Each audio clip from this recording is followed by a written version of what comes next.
She just wanted to tease her fling, but she sent the message to the wrong number. And what was supposed to be just a mistake turned into the most unexpected and dangerous proposal of her life. If you like stories like this, don't forget to subscribe to this channel. We post every day. Continuing. The London sun beat down mercilessly against the windows of the small apartment in the East End. The fans spun at maximum speed, but the heat seemed to stick to Louisa Matthews's skin like a second layer.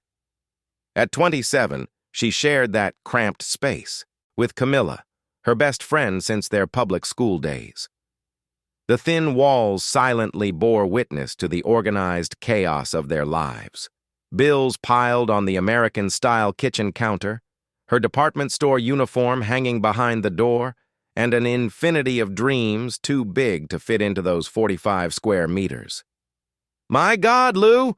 Have you seen the time?" Camilla shouted from the bathroom, her voice competing with the sound of the shower water. "You're going to be late again!" Louisa looked at her phone and swore under her breath. She was late, as always.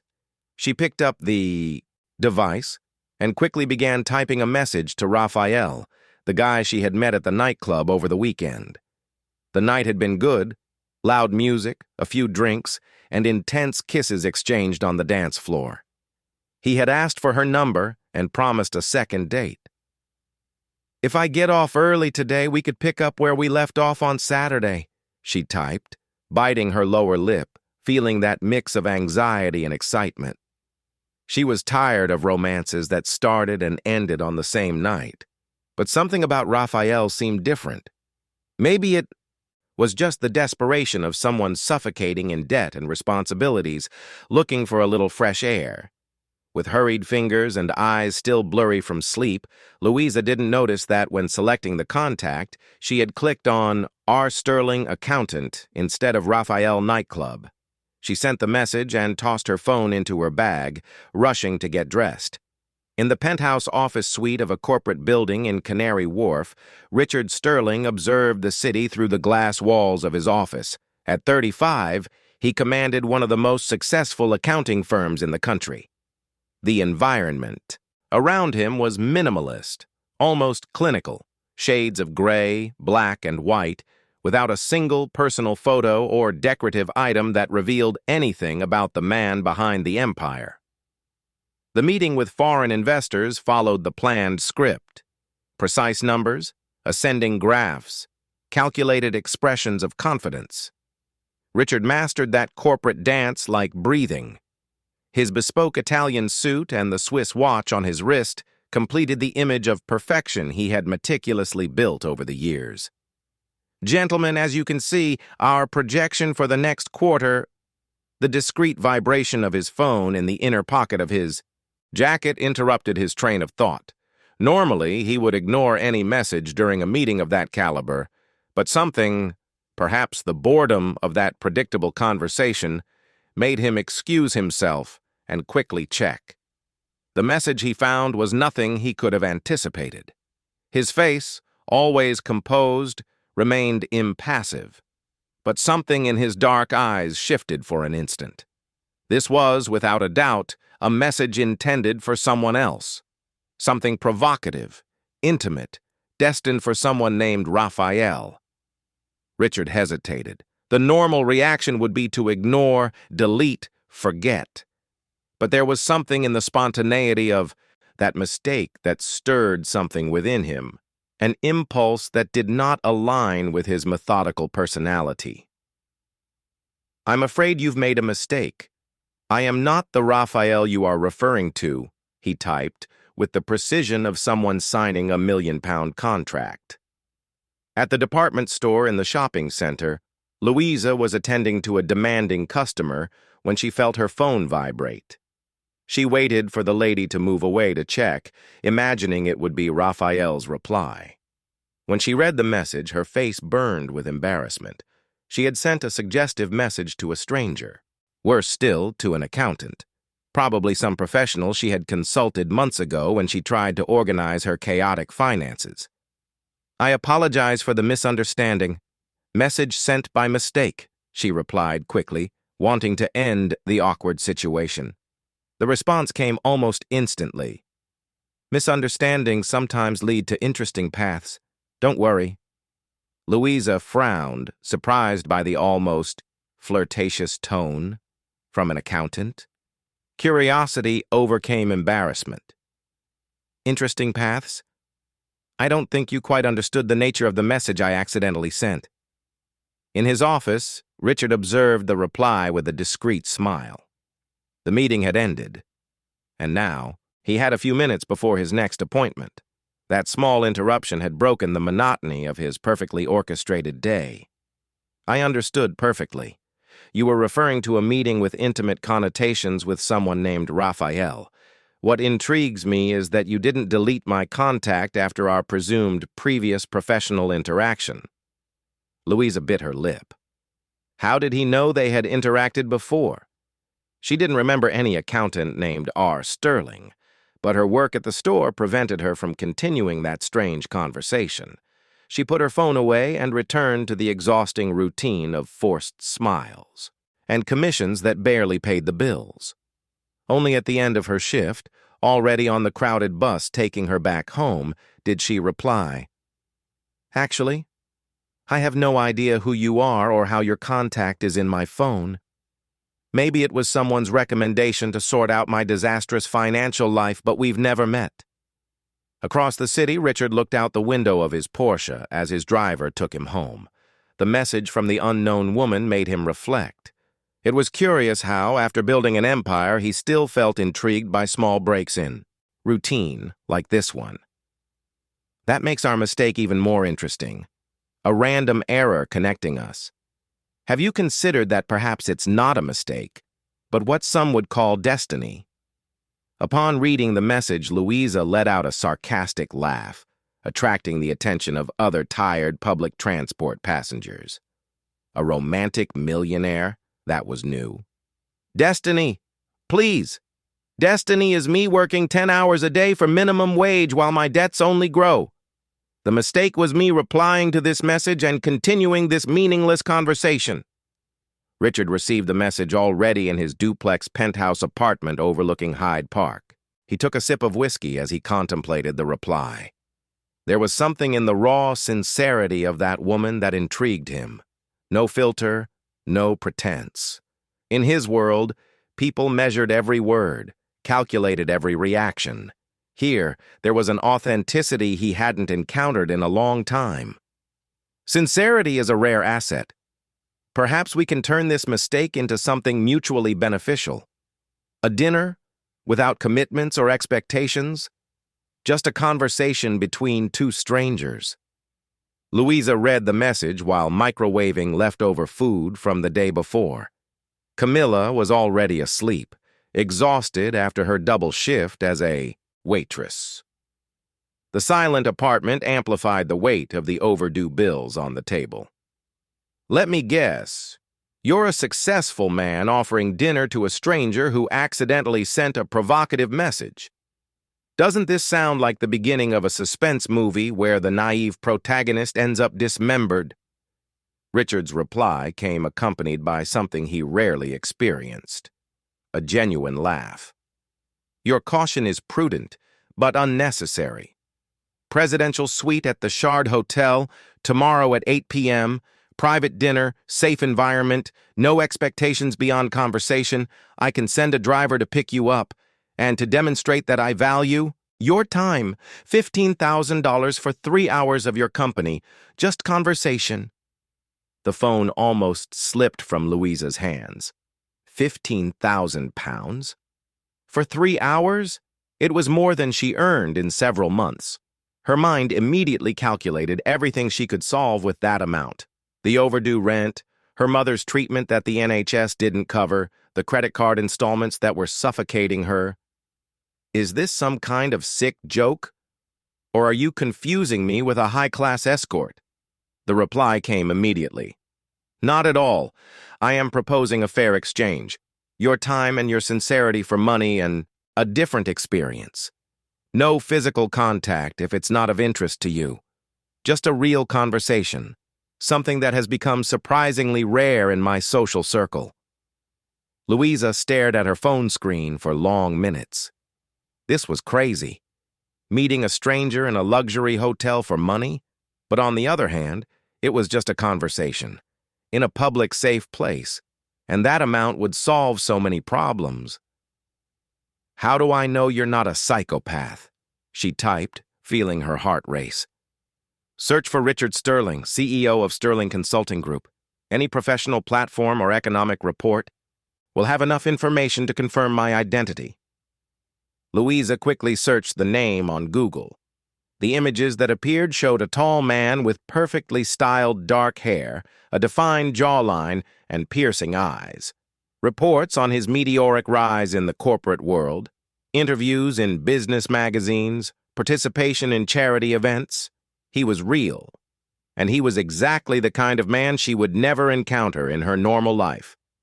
"Okay, you exist. But that doesn't explain why someone like you would offer so much money to have dinner with someone like me." "Because I am surrounded by people who say exactly what they think I want to hear. Your accidental message was the most authentic thing I've received in months. Consider it a social experiment if you prefer." Louisa looked around her small apartment. The cracks in the wall, the worn sofa, the refrigerator that made strange noises. She thought of her mother, whose oncology treatment required expensive medications not on the government's list. She thought of Camilla, who worked 2 jobs and still barely managed to breathe financially. "Suppose I accept this insane proposal. How would it work exactly?" Richard smiled. The game was just beginning. "A private driver will pick you up at the address you provide at 7:30 p.m. Arrival at the hotel via the VIP entrance, without exposure. Dinner in the presidential suite, premium room service. We talk until 11 p.m. Cash payment at the end. No expectations beyond that. If you feel uncomfortable at any point, you can leave. Payment will be proportional to the time." The next morning, Louisa arrived at work with deep dark circles under her eyes. She had spent the night awake, debating with herself. Richard Sterling's proposal spun in her head like an uncontrolled carousel. During her lunch break, she locked herself in the store's bathroom and called the hospital where her mother was receiving treatment. The news was not good. The doctor recommended a new medication that was not available through the NHS. The market price was prohibitive for her budget. With trembling hands, she typed the message. "I accept. I'll be ready at 7:30 p.m. The reply came simple and direct. "Send your address. The driver will be there." The rest of the day passed in a blur. Louisa moved automatically among the clothes racks she could never afford, serving customers who spent on a single item the equivalent of her monthly salary. At home, she rummaged through her wardrobe looking for something minimally appropriate for a dinner at a 5-star hotel. Her options were limited. A few basic pieces bought on sale, a simple black dress used for job interviews, nothing that belonged to the world she was about to visit. "Are you crazy?" Camilla exclaimed when Louisa finally revealed her plans. "Meeting a rich stranger in a hotel? That has all the red flags possible." "I researched him, Cammy. He's a known businessman, appears in magazines and everything, and we'll be in a busy hotel, not somewhere isolated. And this talk of £15,000 for a conversation? Come on, Lou. Nobody pays that just to chat." Louisa sighed, running her hands through her brown hair. "Look at the hospital bill that arrived today. My mother's new treatment costs almost $10,000. What do you suggest I do?" Camilla hugged her friend, concern evident in her eyes. "At least send me your real-time location, and the car's license plate, and photos. And if I don't hear from you every hour, I swear I'll call the police." At 7:25 p.m., Louisa waited on, the pavement outside her building, her heart pounding against her chest. She wore the simple black dress, a pair of cheap earrings that imitated pearls, and the only pair of high-heeled sandals she owned, already with worn soles. She had tied her hair in an improvised bun, trying to look more sophisticated than she really was. Punctually at 7:30 p.m., a black Mercedes glided to a stop in front of her. The driver, a middle-aged man in formal attire, got out and opened the rear door with a discreet bow. "Miss Matthews, Mr. Sterling awaits you." Throughout the journey through London's chaotic traffic, Louisa remained silent, watching out the window as they left behind the outer boroughs and entered the city's affluent neighborhoods. Each block traversed was like crossing an invisible border between parallel realities coexisting in the same metropolis.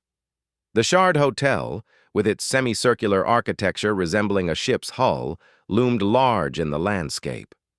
Louisa felt her stomach churn as the car entered through the private entrance, and a concierge immediately appeared to open her door. "This way, miss." She followed the man to a private elevator that took them directly to the top floor. When the doors opened, she found herself in a short corridor leading to a single door. The concierge knocked twice discreetly before stepping away with a small bow. The door opened, and there he was. Richard Sterling was even more impressive in person than in the photos she had seen online. Tall, with broad shoulders perfectly outlined by his dark, custom-made suit. His eyes, a deep, almost black-brown, analyzed her with an intensity that made her hold her breath. "Miss Louisa," he said, his voice deep and controlled. "Welcome." She swallowed hard, gathering all the courage she could. "Good evening, Mr. Sterling." "Richard, please." He stepped aside, inviting her in. "Tonight is about authenticity, not formalities." Louisa crossed the threshold, entering a world she knew only from movies and magazines. The presidential suite was larger than her entire apartment, decorated with discreet and sophisticated luxury. One wall was entirely glass, offering a panoramic view of the illuminated city. "Would you like a glass of wine?" he asked, walking to a small bar. "Yes, thank you." She needed something to calm her nerves. Richard poured 2 glasses of red wine that probably cost more than her monthly salary. He handed one to her and made a brief gesture toward the balcony. "Shall we have dinner out there? The evening is pleasant." On the balcony, a table was set for 2, with fine china, crystal glasses, and fresh flowers. The city stretched out below them like a carpet of twinkling lights. "So," he began after they had sat down, "the accidental message you sent me. Who was it really for?" Louisa felt her face flush. "A guy I met at a nightclub over the weekend. It wasn't serious, just, a casual encounter?" He raised an eyebrow, a slight smile on his lips. "And now you're here having a much less casual dinner with a complete stranger?" "Life takes strange turns," she replied, surprising herself with her own calm. "Especially when 15,000 pounds are at stake." Richard tilted his head slightly as if studying her. "Are you always so direct?" "I see no point in pretending. You know why I'm here. To help your mother with her medical treatment, I imagine." The shock must have been evident on Louisa's face, for Richard continued. "I researched you too, Louisa Matthews, 27 years old, a salesperson at H&M for 3 years, previously worked as a supermarket cashier and fast food attendant. Lives with a friend in the East End. Your mother, Mary Louise Matthews, was diagnosed with cancer 8 months ago and receives treatment through the NHS, with private supplementation when necessary." Louisa felt a shiver run down her spine. "How did you—" "Information is power," he replied simply. "Don't worry. It was basic research, nothing invasive. I just wanted to know who I would be having dinner with." A discreet waiter appeared, serving the appetizer, something sophisticated involving salmon and caviar that Louisa barely recognized. She took a generous sip of wine, trying to process the surreal situation. "And what else did your research reveal about me?" she asked, trying to regain some control of the situation. "That you work hard, take care of your mother, pay your bills on time when you can, and yet The system seems to conspire to keep you always on the financial edge." He paused, his eyes fixed on hers. "What intrigues me is how, despite all this, you still hesitated to accept my offer. Most people wouldn't have thought twice." Louisa fiddled with the linen napkin, uncomfortable under his penetrating gaze. "Perhaps because I was raised to believe that easy money usually comes with too high a price." "Wise," he commented, "and rare in today's times." "Now it's my turn," she said, gathering courage. "Why am I really here? And don't give me that authenticity and social experiment talk. Men like you don't pay small fortunes for a conversation." Richard studied her for a moment before answering. "Do you really want to know? The complete truth? That's what I'm being paid for, isn't it?" He leaned forward, his penetrating gaze fixed on Louisa. The city below them pulsed, indifferent to the drama unfolding in that penthouse. "Control," Richard said finally. "My entire life has been built on control. Every aspect, every detail, every interaction, all meticulously planned and executed." He paused, delicately swirling the wine glass between his fingers. "When your message arrived, it was like an anomaly in the system. Something unexpected, not calculated, and my reaction to it was even more disturbing." "Disturbing how?" Louisa asked, genuinely intrigued. "I felt curiosity. Not the analytical curiosity I use in business, but something more visceral." He leaned back in his chair, seeming slightly uncomfortable with his own confession. "People like me don't allow themselves impulses. Impulses are dangerous, unpredictable." The waiter reappeared, serving the main course, a filet mignon with red wine sauce accompanied by grilled organic vegetables. Louisa observed the impeccable presentation of the dish, trying to disguise her discomfort with such sophistication.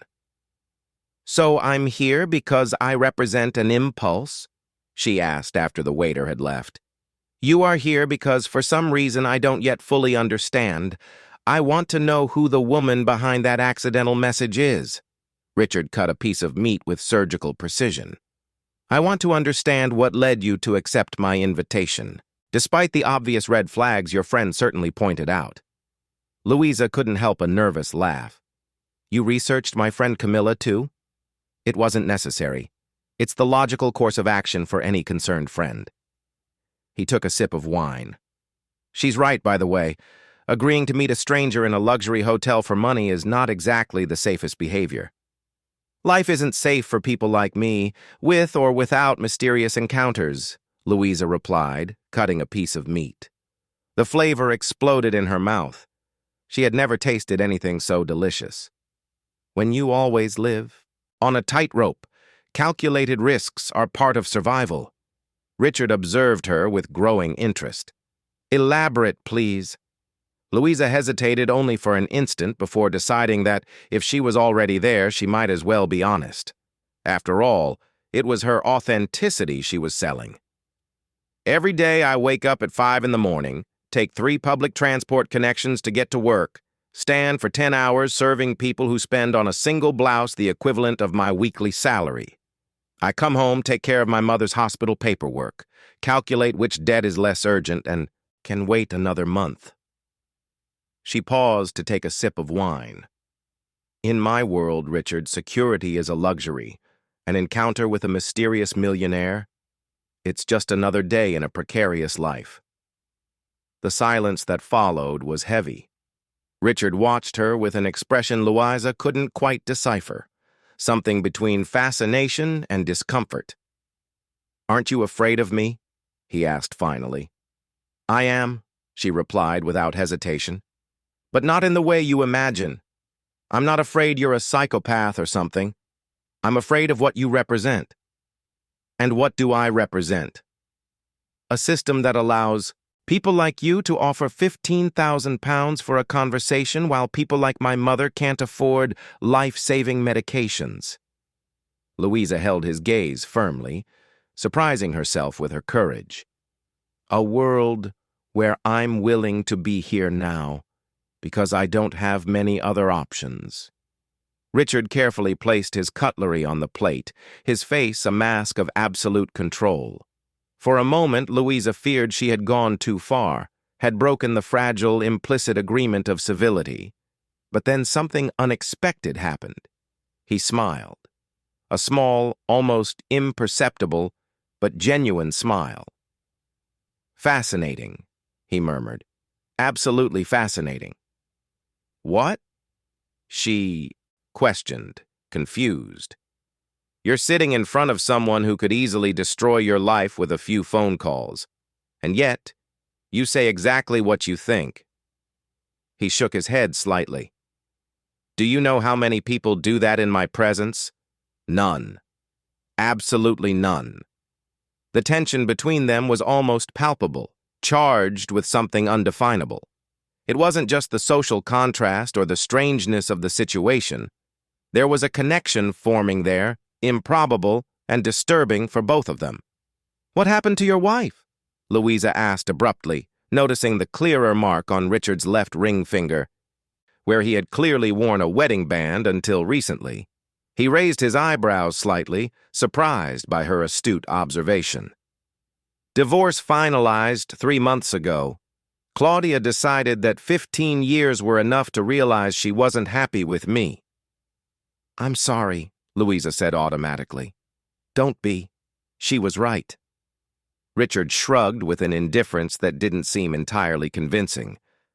"Our marriage was more of a social contract than an emotional union. Daughter of one of the company's largest shareholders, an advantageous marriage for both families, detailed prenuptial clauses, clear expectations." "That sounds—" Louisa searched for the right word. "Cold?" He completed. "It's the only way to conduct relationships when so much is at stake. Love is unpredictable, therefore dangerous." "Do you really believe that?" "It's a conclusion based on evidence, not a belief." He gestured to the waiter, who promptly began clearing the plates. "My parents had a love marriage, as they say. My father was a small businessman, my mother a literature teacher. When his company went bankrupt, love didn't pay the bills. Love didn't prevent the fights, the depression, the alcoholism. Love didn't stop him from abandoning a family with debts and a 10-year-old child." The unexpected revelation left Louisa momentarily speechless. For the first time that night, she glimpsed the man behind the polished facade. "That's why you became obsessed with control," she concluded softly. "I prefer to call it a survival strategy." He shrugged, as if they were discussing the weather. "It has worked well so far." "Has it really?" Louisa tilted her head, studying him. "You seem lonely?" Richard stared at her for a long moment before replying. "Loneliness is an acceptable price for security." Dessert was served, an elaborate composition of Belgian chocolate and red berries that in another context would have left Louisa amazed. But now, engrossed in that strange game of revelations, she barely noticed what she was eating. "So, to summarize," she said, placing her napkin on the table, "you brought me here because I am a disruption in your perfectly controlled life, an anomaly in the system. I prefer to think of you as an experiment." He watched her intensely. "An opportunity to explore disruption in a controlled environment. And when the experiment ends, in about—" Louisa discreetly checked her watch. "A little over an hour?" "That depends on the results." Richard stood up, walking to the edge of the balcony. The city below them was an ocean of shimmering lights. "Come here." Something in his voice, not an order, but almost a contained plea, made Louisa stand up and join him at the railing. They stood side by side, contemplating London. "Look at this," he said softly. "Millions of lives, millions of stories happening simultaneously, and for some inexplicable reason, our paths crossed." "Because of a typo," Louisa observed, trying to keep her tone light, despite the growing tension between them. There are no coincidences, only patterns we don't yet fully understand. They were close now, their arms almost touching. Louisa could feel the warmth emanating from his body, the discreet and expensive perfume he wore. For a dizzying moment, she imagined what it would be like if he touched her. "May I make another proposal?" Richard asked abruptly, turning to face her. "What kind of proposal?" Louisa felt her heart race, a mixture of apprehension and something more disturbing: expectation. "A more permanent arrangement." His words were measured, precise, like everything he did. "Regular meetings twice a week, a fixed monthly compensation. Say £50,000. Louisa felt the air escape her lungs. 50,000 a month? More than enough for your mother's treatment to pay off your debts and establish a comfortable financial reserve. He spoke as if proposing a business contract. "In return, I want your company. Dinners, occasional social events, conversations like this." "And intimacy?" Louisa asked, her voice almost a whisper. "Only if and when you wish." Richard maintained his steady gaze. "This isn't about sex, Louisa. It's about connection. Something I discovered tonight to be much more valuable and rare than I imagined." Louisa took a step back, trying to organize her thoughts. The proposal was absurd, indecent, and at the same time, tempting beyond what she wanted to admit. "You're offering me to be your, what? Companion? Paid lover?" The words came out laden with confusion and a hint of indignation. "I am offering a partnership." He did not back down. "Two adults with complementary needs establishing a mutually beneficial agreement. This is," she searched for the right word, "dehumanizing, turning human connection into a commercial transaction." "Every relationship is a transaction, Louisa. The difference is that I am being transparent about the terms." Richard took a step toward her. "Think about it. In the corporate world, I pay consultants to give me different perspectives. Why would it be different to pay for your perspective, your company, your authenticity?" "Because I am not a service to be hired." She crossed her arms, trying to create a physical barrier between them. "I have feelings, dignity, and I respect that deeply." For the first time that night, Richard's voice showed genuine emotion, urgency. "That's exactly why I want you in my life. You make me feel human again." The silence that followed was heavy with unspoken possibilities. Louisa stared at the city below, feeling divided between worlds. Part of her wanted to indignantly refuse, to preserve what little dignity she had left. Another part, the part that woke up at 5 in the morning to face 3 public transport connections, that cried in secret after seeing the bank statement, that held her mother's hand as she suffered in pain. That part whispered insistently that only a fool would refuse such an opportunity.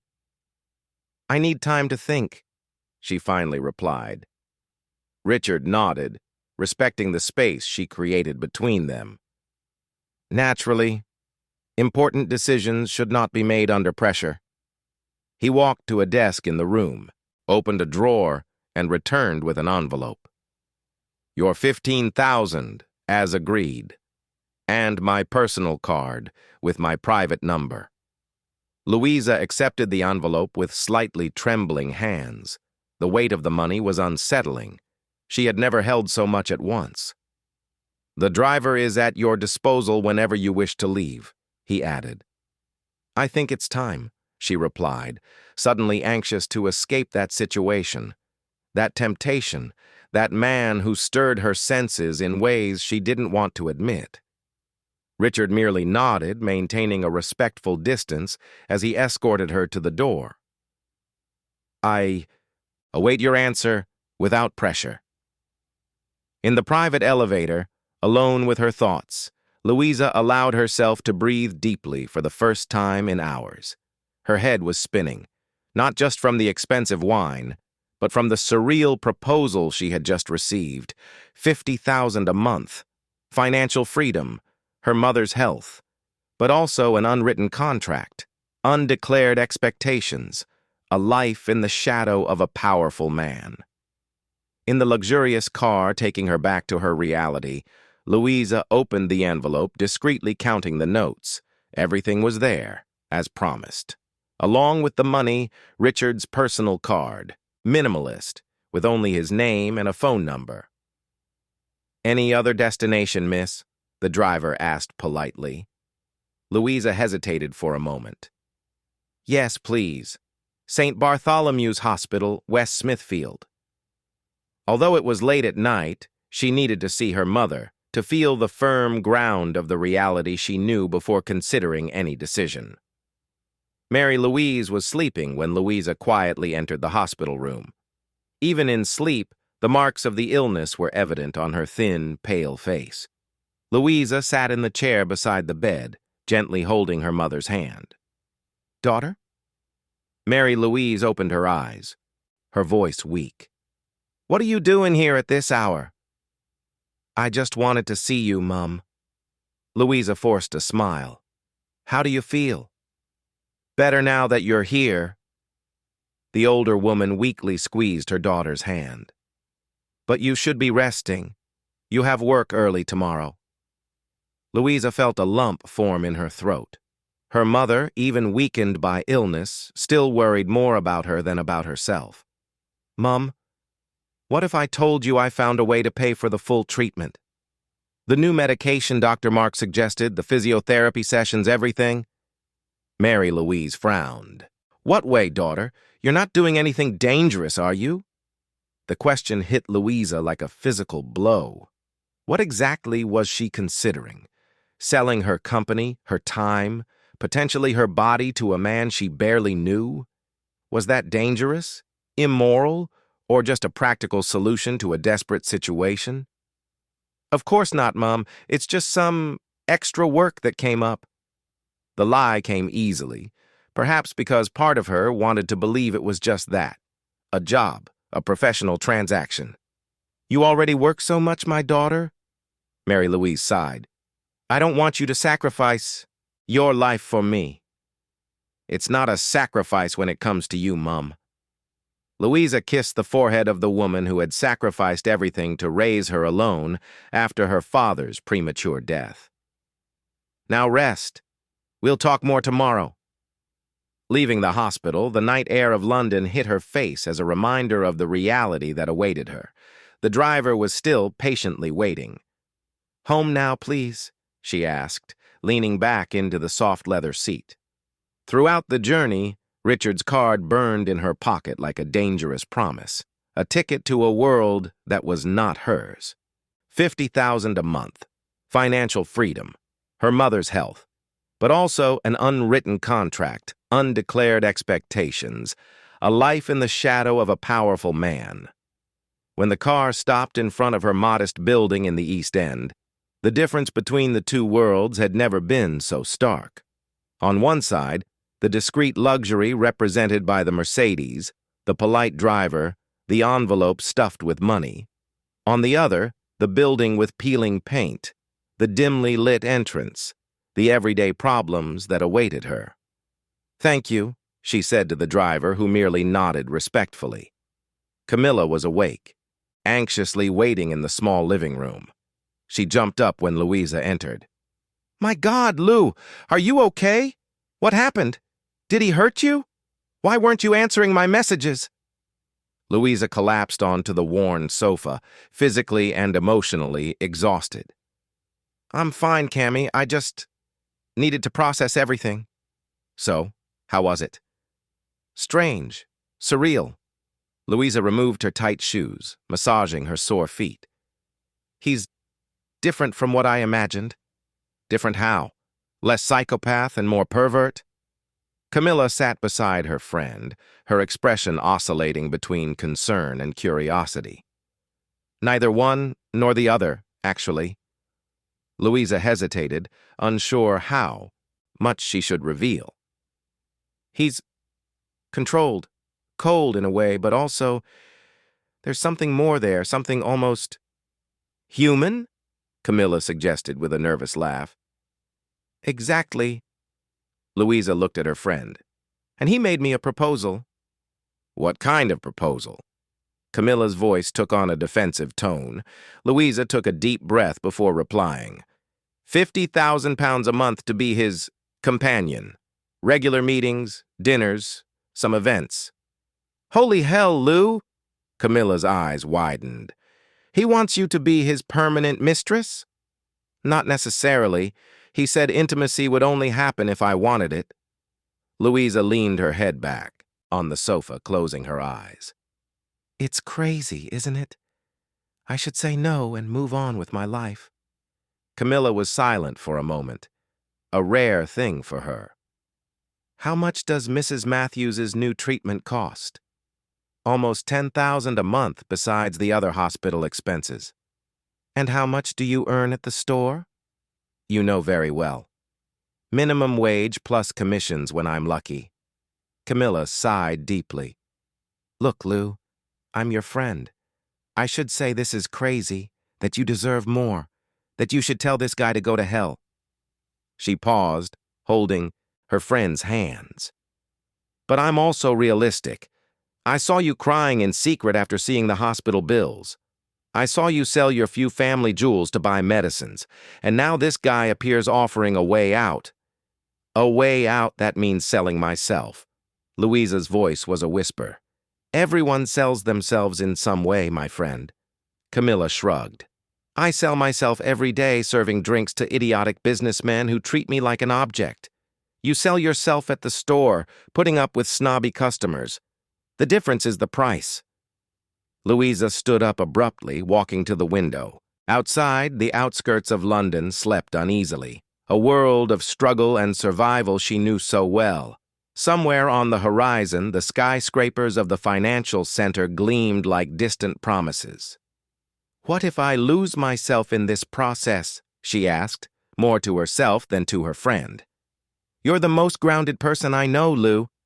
If anyone can navigate these waters without drowning, it's you. Camilla approached, hugging her from behind.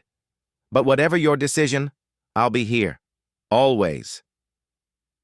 That night, Louisa didn't sleep. Hours passed as she stared at the ceiling, divided between worlds, between choices, between possible versions of herself. What had started as a typo had opened a door to a parallel universe, an alternative path she had never imagined was available. The next morning, after a quick shower and a strong cup of coffee, she picked up her phone. The number on Richard's card was already etched in her memory. With trembling but determined fingers, she typed, I have some conditions for our agreement. The reply came almost instantly, as if he had been waiting. I'm listening. First, I'm keeping my job at the store, at least for now. Second, no physical intimacy for the first 2 months. We need to get to know each other better before anything. Third, my personal life remains mine. I won't live with you or be at your disposal 24 hours a day. Fourth, the money will be deposited into a separate account that I will use exclusively for my mother's treatment and for emergencies. Fifth and last, if at any time either of us wants to end the agreement, we do so civilly, without drama or retaliation.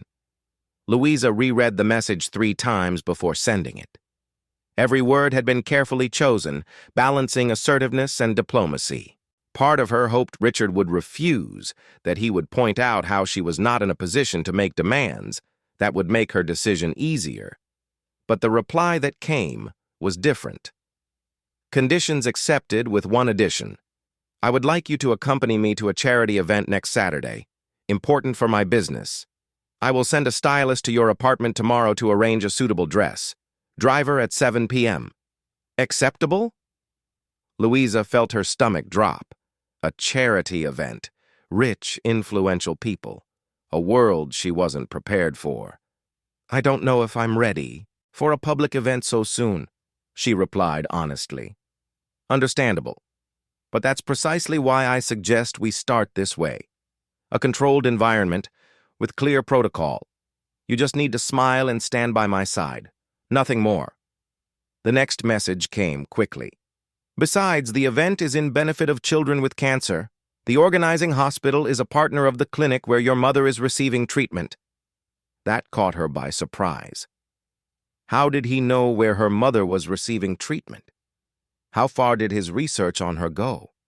The idea should have been frightening, but for some reason, Louisa found herself almost flattered by the detailed interest. All right, I'll be ready on Saturday. Excellent. Stylist details tomorrow. Good night, Louisa. She stared at her phone for a long time after that exchange of messages. It was official now. She had made an agreement with Richard Sterling, CEO of Sterling Consulting Group, one of the most powerful men in London. An agreement that would change her life completely. The next day, punctually at 2 p.m., her apartment doorbell rang. Camilla, who had taken the day off specifically to support her friend in this new phase, opened the door. To find an elegant woman of approximately 40, impeccably dressed, carrying several suitcases. Good afternoon, I'm Monica Vance, personal stylist. I'm looking for Miss Louisa Matthews. Louisa appeared in the living room, nervous. That's me. Monica discreetly assessed her from head to toe with experienced eyes. Mr. Sterling explained the situation. We have a lot of work ahead, but nothing we can't solve. In the next 3 hours, the small apartment transformed into an improvised atelier. Monica had brought a selection of gala dresses, all from renowned designers. Louisa tried on at least 10 different models, while the stylist made notes and took measurements for adjustments. This is perfect, Monica finally declared, when Louisa emerged from the bedroom wearing a long emerald green silk dress with delicate lace details on the neckline and back. The color complements your skin tone and highlights your eyes. Elegant without being obvious. Sophisticated without looking like you're trying too hard. Louisa barely recognized herself in the mirror Camilla held. The dress hugged her natural curves without being vulgar, conveying an elegance she had never imagined possessing. Now, shoes, jewelry, bag, Monica continued, opening another suitcase. And we need to talk about your hair and makeup. I've booked an appointment at the Dorchester Spa for Saturday afternoon. Hairdresser, manicurist, facial treatment, the full package. Is all this really necessary? Louisa asked, feeling simultaneously excited and intimidated by so much attention. Absolutely. Monica left no room for questions. It's not just about beauty, but about confidence. When you enter that ballroom, dozens of people who consider themselves superior will observe you trying to find flaws. Our mission is to ensure they find none. After Monica left, leaving the dress and all accessories carefully organized, Camilla looked at her friend with an expression divided between admiration and concern. This is crazy, Lou. Real-life Cinderella.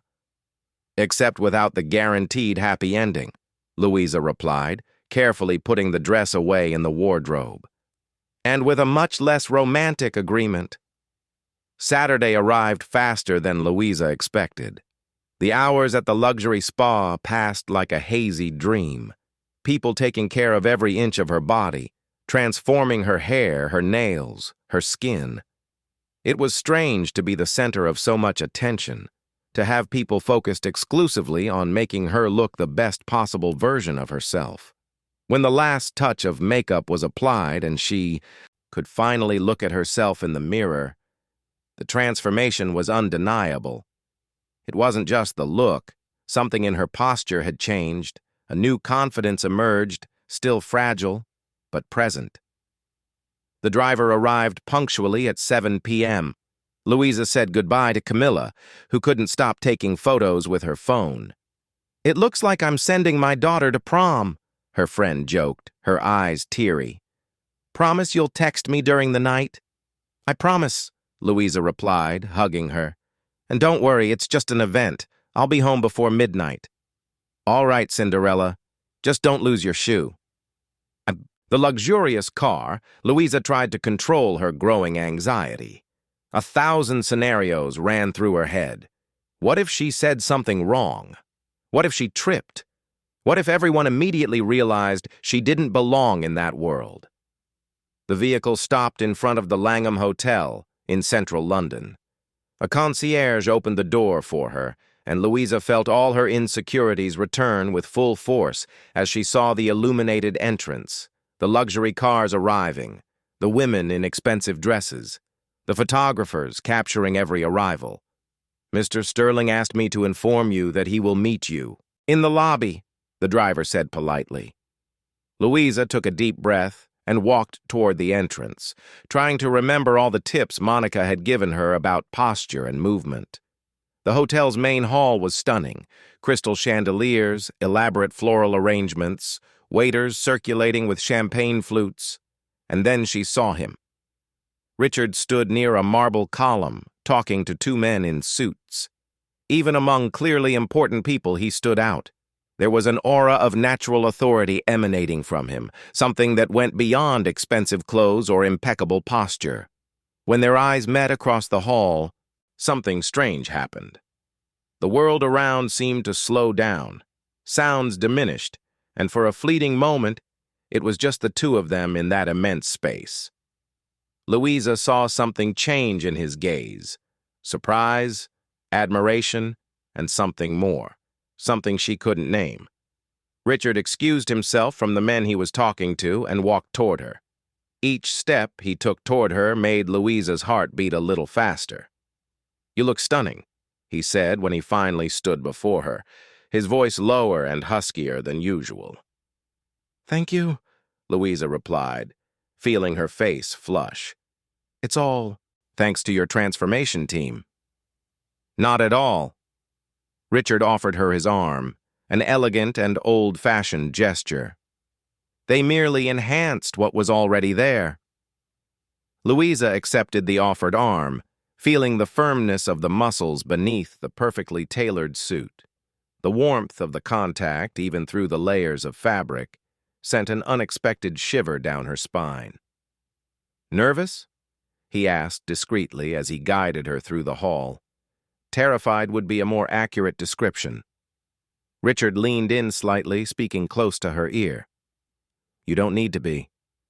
Everyone here is so worried about their own appearances that they'll barely notice yours. Besides, you are, without exaggeration, the most beautiful woman in this hall." The comment, said with such conviction, caught Louisa by surprise. Was it a calculated compliment to calm her, or was there sincerity behind those words? "Let's go in," he continued, leading her to the main ballroom where the event would take place. "Some people I need you to meet." The following hours were a roller coaster of emotions for Louisa. Richard introduced her to important businessmen, influential politicians, celebrities, always with the same phrase: "This is Louisa Matthews, my companion tonight." The ambiguity of the term companion did not go unnoticed. It left room for various interpretations. Surprisingly, Louisa found that she navigated those social waters better than expected. Her natural authenticity served as a differentiator in that environment of rehearsed smiles and superficial conversations. When a senator tried to impress her with stories of his international travels, she responded with a simple question about the public health policies he advocated, leaving him momentarily speechless. Richard, who observed the interaction closely, couldn't suppress a discreet smile. "You are full of surprises," he commented when they finally had a moment alone, standing near one of the large windows of the ballroom. "Most people try to fit in, to imitate. You simply are." "I don't know how to be anyone else," Louisa shrugged. "Besides, I tried to imitate that woman in Pink's affected accent and almost choked to death." Richard laughed, a genuine, spontaneous laugh that surprised them both. "See that man near the stage? Gray hair, talking to the woman in the gold dress?" "Yes, who is he?" "Anthony Miller, owner of half of Texas, agribusiness billionaire." Richard took a sip of champagne. "Last week in a meeting, he told me I should diversify my investments into productive land in the Midwest. When I asked about environmental issues, he said, environmentalists are communists in disguise. Louisa's eyes widened. And what did you say? What a businessman says. I smiled politely and changed the subject. Richard watched her intently. But do you know what I wanted to say? That people like him are why our country remains stuck in cycles of predatory exploitation. Why didn't you say it? Because business and ideology rarely mix well, he sighed. Here, in this environment, we all play roles. We wear masks, some of us for so long that we forget what it's like to be without them. There was an unusual vulnerability in his voice, an openness Louisa didn't expect. She wondered how much of that revelation was a result of the champagne and how much was a genuine need for connection. "And what is my role here?" she asked softly. "The trophy girlfriend? The mysterious companion?" "Your role." Richard leaned slightly closer, his eyes fixed on hers, "is to remind me that there's a world beyond these walls, a world where people say what they think, feel what they show." The moment was interrupted by the start of the charity auction. Everyone turned to the stage where a famous television presenter took on the role of auctioneer. Art pieces, exclusive experiences, and other luxury items would be auctioned to raise funds for children with cancer. During the auction, Louisa watched Richard with growing fascination. He participated actively, offering generous bids, always with the same controlled expression. To outside observers, he was just another rich businessman doing his part for social marketing. But Louisa was beginning to see beyond the facade. When a special experience was announced, a week accompanying doctors at Great Ormond Street Hospital, interacting with children undergoing treatment. Richard raised the bid to an amount that made the audience whisper in approval. £200,000 from Mr. Richard Sterling, the auctioneer announced enthusiastically. Louisa looked at him in surprise. "You really want to spend a week in a children's hospital?" "No," he replied, his eyes still fixed on the stage. "But the hospital needs the money more than I need £200,000. Something in that moment, the raw sincerity, the understated generosity, made something shift inside Louisa. It was as if she saw, for the first time, the real man behind the character of Richard Sterling, CEO. The event followed its predictable course. Speeches, applause, more champagne, strategic photos for social media. But now there was a different tension between Louisa and Richard, an invisible current that seemed to draw them closer, even when they were talking to other people. It was during a slow song that Richard invited her to dance, leading her to the center of the ballroom where other couples were already moving to the sound of the live orchestra. "I should warn you, I don't know how to dance," Louisa confessed as he respectfully placed a hand on her waist. "You don't need to know. Just follow my movement," he replied, guiding her gently. Their bodies were close now, closer than they had been before. Louisa could feel the warmth emanating from him, the subtle perfume he wore, his controlled breathing. There was something profoundly intimate about being like this, moving in sync, surrounded by people and yet isolated in their own bubble. "Thank you for coming tonight," Richard murmured, his lips dangerously close to her ear. "You transformed what would have been just another tedious event into something memorable." "I'm just fulfilling our part of the agreement," Louisa replied, trying to maintain control over the sensations that were invading her. "It's more than that, and you know it." His eyes met hers, intense and questioning. "Something is happening between us, Louisa. Something that wasn't in the contract." Before she could reply, they were interrupted. An elegant blonde woman, approximately in her late 30s, approached, a perfectly calculated smile on her impeccably made-up face. "Richard, long time no see," the woman said, her melodious voice carrying a slight accent Louisa couldn't identify. "I thought you were in Europe." Richard moved slightly away from Louisa but kept a hand firmly on her waist. "Claudia, I didn't expect to see you here." The name made Louisa freeze internally.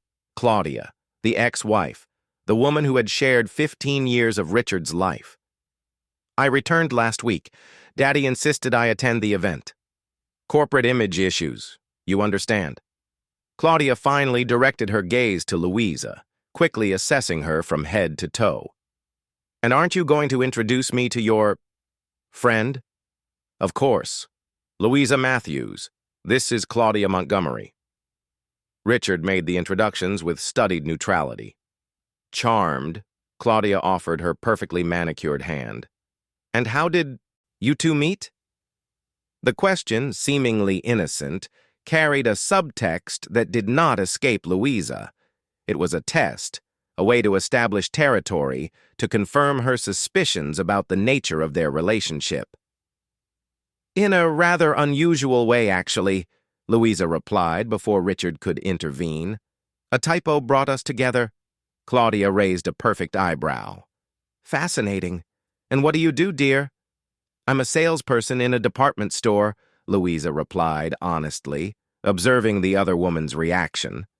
Claudia's smile acquired a hint of satisfaction, as if her suspicions had been confirmed. How refreshing. Richard always had a peculiar interest in social projects. The implication was clear and cruel. Louisa felt the blow, but maintained her upright posture and steady gaze. Richard, beside her, visibly stiffened. "If you'll excuse us, Claudia, we need to greet the host," he said, his voice colder than Louisa had heard it until then. "Of course, I don't want to interrupt your project." Claudia smiled sweetly. "Louisa, dear, if you need any guidance on how to navigate this world, I'm available. I have quite a lot of experience with Richard and his patterns." Before either of them could respond, she gracefully walked away, leaving behind a palpable tension. "I'm sorry about that," Richard said when they were alone again, his voice tense. "She seems charming," Louisa commented, trying to keep her tone light despite the discomfort. "Claudia has always been a master of subtle attacks disguised as kindness." Richard sighed, running a hand through his hair in a rare gesture of frustration.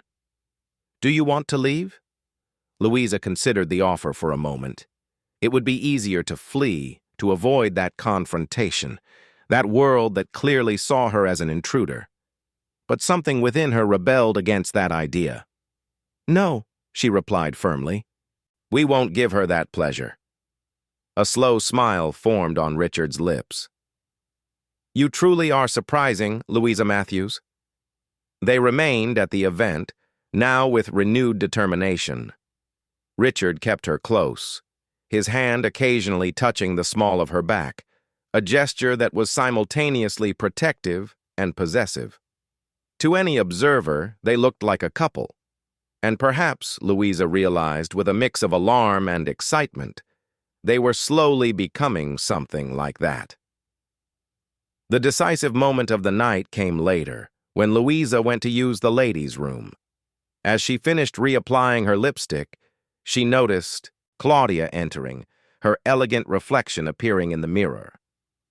"Finally alone," the older woman commented, positioning herself beside Louisa to check her own makeup. "I wanted to give you some advice, woman to woman." Louisa remained silent, watching her in the mirror. "Richard is a fascinating man, isn't he?" Claudia continued, reapplying lipstick with precision. "Powerful, rich, charming when he wants to be, and that aura of mystery, of absolute control. It's almost irresistible." "What exactly are you getting at?" Louisa asked, tired of games. "I just want you to understand what you're getting into." Claudia turned to face her, directly. "You're not the first, you know. Richard has a pattern. He finds women, shall we say, less privileged. He transforms them, A modern Pygmalion. It's like a charity project for him, a social experiment. The words hit Louisa like precise arrows, aiming exactly at her deepest insecurities. Wasn't this what she herself had feared? Being just a project? A temporary experiment? "You don't know me," Louisa replied, trying to keep her voice steady. "And you clearly don't know Richard anymore either." "Darling, I was married to him for 15 years. Claudia's smile was almost pitying. "I know exactly how it works. In the beginning, it's all fascinating. The luxury, the attention, the feeling of being special. But soon you'll realize you're just another piece on his perfectly organized chessboard." "Why are you telling me this? What do you gain from it?" "Nothing. Consider it an act of sisterhood." Claudia closed her clutch bag with a soft click. "Oh, and just so you know, our divorce may be finalized on paper, but Richard and I still have occasional encounters. Old habits, you understand." With that final bomb, she left, leaving Louisa alone with her growing doubts. Claudia's words echoed in her mind, mixing with her own insecurities. Was it all an elaborate farce? Was she just another temporary project for Richard? Something to break the monotony of his perfectly controlled life? When she finally returned to the ballroom, her eyes automatically sought Richard. He was talking to a group of men, but his eyes met hers immediately, as if he had been waiting for her return. There was something in his gaze, concern, questioning, that suggested he had noticed her prolonged absence. Louisa forced a smile but didn't approach him. Instead, she walked to the bar and ordered a glass of champagne, needing a moment to reorganize her thoughts. It was then that she saw Claudia again, now beside Richard, her hand casually touching his arm as she laughed at something he had said. The gesture was intimate, familiar, the kind of touch that only comes with years of shared life. Something broke inside Louisa at that moment. Claudia's words, the confidence with which she touched Richard, the striking contrast between her world and that universe of privilege, everything converged into a sudden decision. She placed the champagne glass on the bar and quickly walked toward the exit. She didn't say goodbye, didn't look back. In the hotel lobby, she asked the concierge to call a taxi. Only when she was safely inside the taxi, driving away from the hotel and that world that would never truly be hers, did she allow the tears to come. She wasn't crying for Richard or for Claudia, but for herself, for having, however briefly, allowed herself to dream of possibilities that now seemed painfully naive. Her phone vibrated repeatedly throughout the ride home. Messages, then calls. She ignored them all. When she finally arrived at her apartment, she carefully removed the designer dress and hung it up. She took off her makeup, undid her elaborate hairstyle, and became just Louisa again, the department store salesperson, the daughter fighting to save her mother, the woman who had momentarily lost herself in a modern, distorted fairy tale. Camilla found her like that, sitting on the small apartment balcony, dressed in worn pajamas, looking out at the city. "What happened?" her friend asked, sitting beside her. "I realized I can't be what he needs," Louisa replied simply, "and he's definitely not what I need." The next morning, she blocked Richard's number on her phone and asked for a day off from work. She spent the day at the hospital with her mother, holding her hand, talking about trivialities, carefully avoiding any mention of recent events. It was only 3 days later, when she returned to work, that the past caught up with her again. Richard was there, standing outside the store, watching her through the display window. Their eyes met, and Louisa felt a tightness in her chest she couldn't fully explain. He didn't come in. He just stood there for a few minutes before turning and walking toward the car that awaited him. But that brief visual encounter was enough to destabilize her again. That night, upon arriving home, she found a simple envelope in her mailbox. Inside, a check for the promised amount, £50,000, and a handwritten note. For your mother's treatment.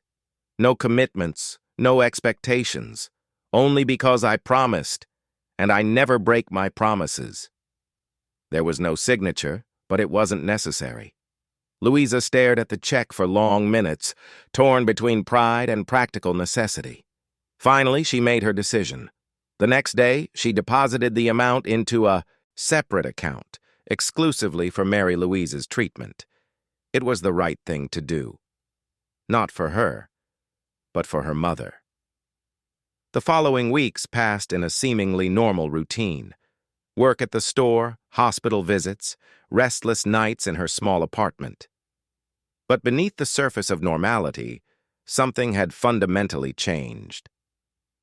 Louisa found herself looking for Richard in every luxury car that passed, in every man in a suit who entered the store, and she hated herself for it. It was during a Thursday afternoon, almost a month after the charity event, that her life took another unexpected turn. She was organizing a new collection in the store when her manager called her. "Louisa, phone call for you. It's from St. Bartholomew's Hospital." The world seemed to slow down as she rushed to answer. Calls from hospitals never brought good news. "Miss Matthews?" Dr. Mark's voice sounded grave on the other end of the line. "There's been a complication with your mother. She had a reaction to the new medication and is in the ICU. We need you to come immediately." The journey to the hospital was a blur of anxiety and silent prayers. When she arrived, she was quickly led to the intensive care unit, where her mother was connected to various machines, looking smaller and more fragile than ever. "Her condition is serious but stable," the doctor explained. "The next 48 hours will be crucial. We are doing everything possible." Louisa nodded mechanically, unable to fully process the situation. She sat beside her mother's bed, holding her cold, inert hand, feeling more alone than ever. That's how Richard found her, hours later, exhausted, disheveled, her eyes red from crying. He stopped at the door of the room, hesitant, as if unsure of his right to be there. "How did you know?" Louisa asked, her voice hoarse with fatigue. "I asked to be notified if there was any emergency," he replied honestly, approaching cautiously. "How is she?" "Stable, but critical. The doctors are cautiously optimistic." Louisa turned her eyes back to her mother. "Why are you here, Richard?" He was silent for a long moment before replying. "Because against all odds and against all common sense, I care about you, Louisa. And about your mother, by extension." The sincerity in his voice made something break inside her. Weeks of contained tension, of doubts, of self-recrimination, everything spilled out in silent tears. Richard said nothing. He simply pulled up a chair and sat beside her, offering his silent presence as the only comfort. They stayed like that for hours, side by side, watching the monitors, listening to the constant beeping of the machines. Occasionally, a nurse would come in to check vital signs, casting curious glances at the elegant man who contrasted so drastically with the hospital environment. It was only when the sun began to rise that Mary Louise showed the first signs of improvement. Her fingers moved slightly under Louisa's touch. Her eyelids fluttered. "Mum?" Louisa leaned closer, hopeful. Mary Louise's eyes opened slowly, disoriented at first, then gradually focusing on her daughter's face. A small smile formed on her pale lips. "Lou, you came." Her voice was just a whisper. "Of course I came. I've been here the whole time." Louisa gently squeezed her mother's hand, tears of relief streaming down her face.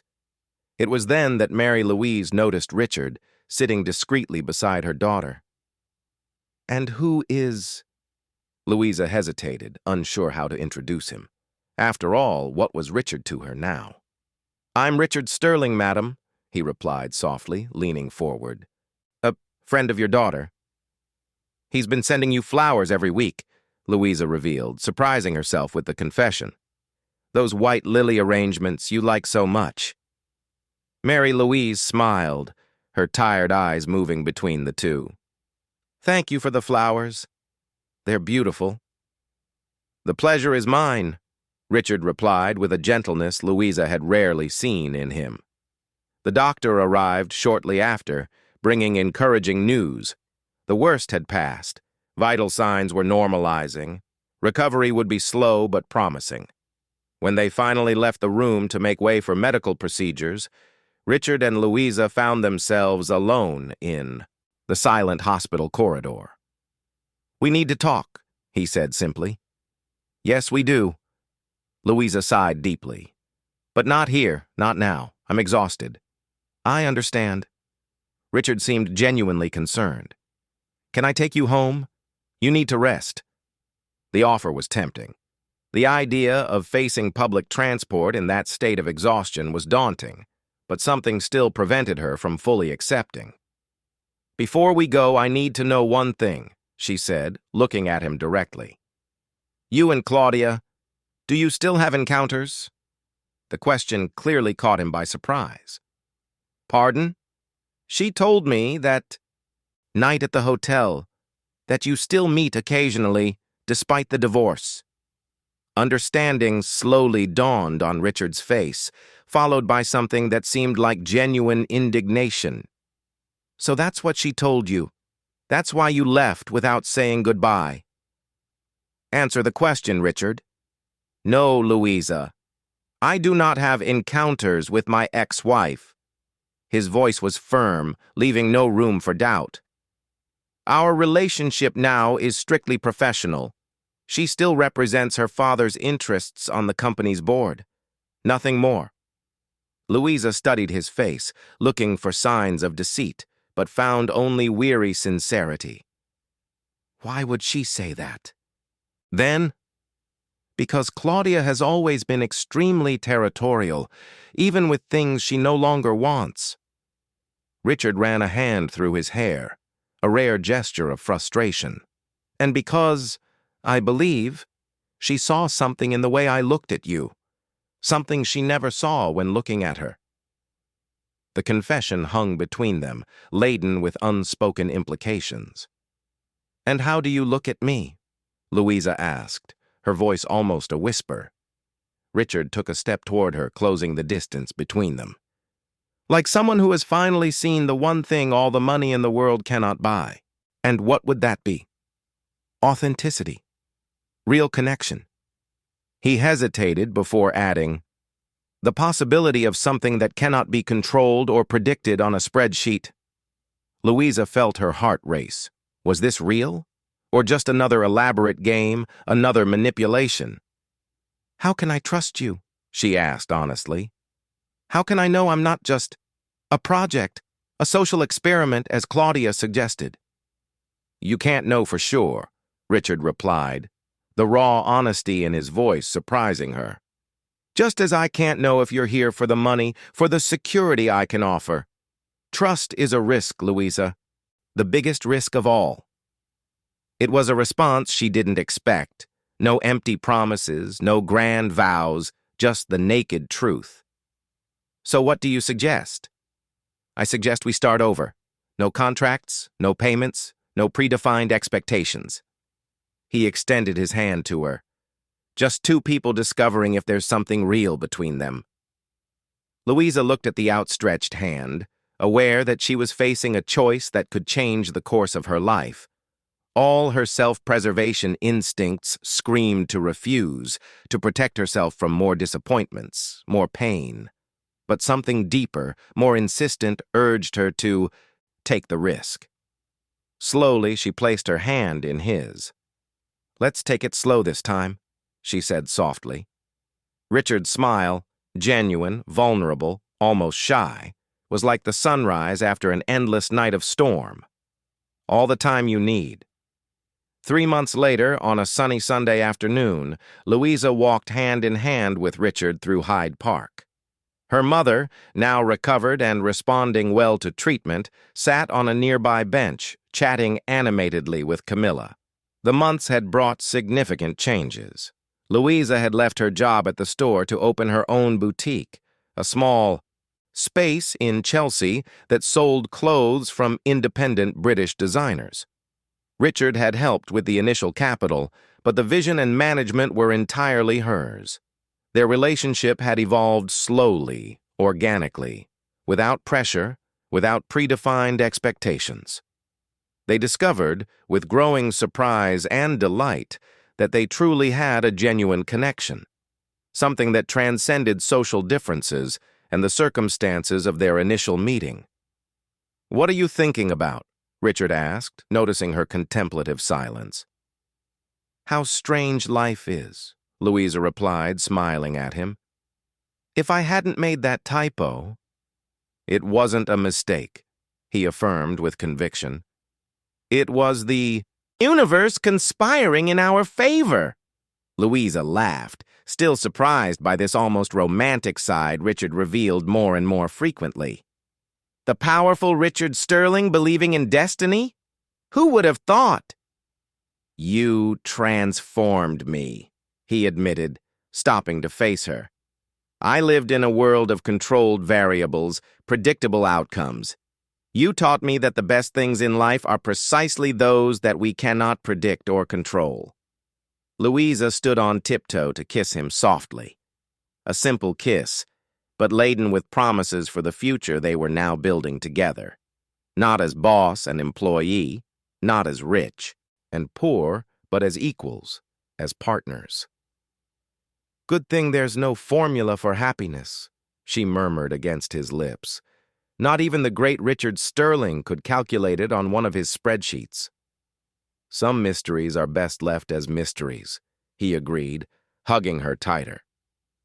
In the distance, Mary Louise watched her daughter with a heart full of gratitude.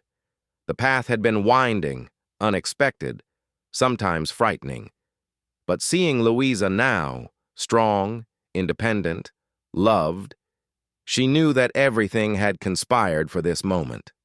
A typo that wasn't a mistake, an improbable encounter, a love that transcended social barriers and expectations.